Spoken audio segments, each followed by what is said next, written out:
Becoming an hybrid அத்லெட்ல இது நாள் 52. இன்னைக்கு காலம்பரை எழுந்து குளிச்சுட்டு சாப்பிட்டுட்டு வேலைக்கு கிளம்பிட்டேன். நான் மெக்டியில் ஒர்க் பண்ண ஸ்டார்ட் பண்ணி இதோட 3 வாரம் ஆகுது. அதுல இன்னைக்கு தான் என்னோட ஷிஃப்ட்டுக்கு கரெக்டான டைமுக்கு வந்திருக்கேன். நான் வந்து கொஞ்ச நேரத்திலேயே பசங்க எல்லாரும் ஆஜராயிட்டாங்க. எங்களோட ஷிஃப்ட் முடிகிற வரைக்கும் எல்லா வரைக்கும் ஷேர் பண்ணிட்டு இருந்தோம். பசங்க எல்லாருக்குமே லாங்கர் நிறைய இருக்கு. அதெல்லாம் ஏர்நெட்குள்ள ஒழுங்கா போடாம ஒர்க் பண்ணிட்டு இருந்தத மேனேஜர் அக்கா பார்த்துட்டு ரப்பர் பேண்ட் எடுத்து ஆளுக்கு ஒரு குடுமையை போட்டு விட்டாங்க. உங்களுக்கு எங்க ப்ரோ குடுமையை போடலன்னு நீங்க பார்த்து கேட்கலாம். ஆனா நான் லாங்கர் வளர்க்கறதுக்கு மட்டும் மேனேஜர் அக்கா ஒரு எக்ஸ்கியூஸ் கொடுத்துட்டாங்க. இன்னைக்கு நிறைய டைம் இருக்குன்ட்டு அதிசயமா ஃபுல் டைம்லாம் பார்த்தோம். ஈவினிங் 5 மணிக்கு ஷிஃப்ட்டை முடிச்சுட்டு 6 மணிக்கு தான் எல்லாரும் கிளம்பணும். மெட்ரோல வேற சம கூட்டம் நண்பர்களே. நின்னுட்டே தான் வந்தோம்.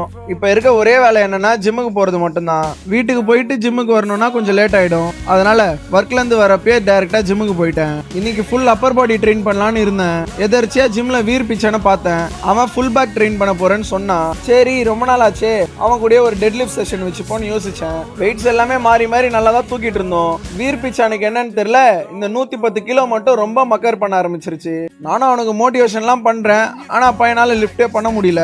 அதுக்குன்னு அதை விட்டுட்டு போகாம ஒழுங்கா ரெஸ்ட் எடுத்து பெல்ட்டை மாட்டிட்டு 110 கிலோல 2 ரெப்பு போட்டான் நண்பர்களே. அதுக்கப்புறம் அவனை ஃபுல் பேக் ட்ரெயின் பண்ண போயிட்டான். நானும் செஸ்ட் பை ட்ரைலாம் பாடி வெயிட்ஸ்லயே ட்ரெயின் பண்ணிட்டு பம்ப் செக் பண்ணிட்டு வீட்டுக்கு கிளம்பிட்டேன். ஜிம்மை முடிச்சுட்டு போறப்ப நம்ம பழைய நண்பர் நம்மளை கூப்பிட்டுக்கிறேன்னு சொன்னான். வீட்டுக்கு போறப்ப அவன் கூட தான் வந்தேன். கூடவே வீர் பிச்சானும் தோழரும் வந்து குட்டி கொஞ்ச நேரம் தூக்கி கொஞ்சிட்டு அட்டி கதையெல்லாம் பேசிட்டு வீட்டுக்கு கிளம்பிட்டானுங்க.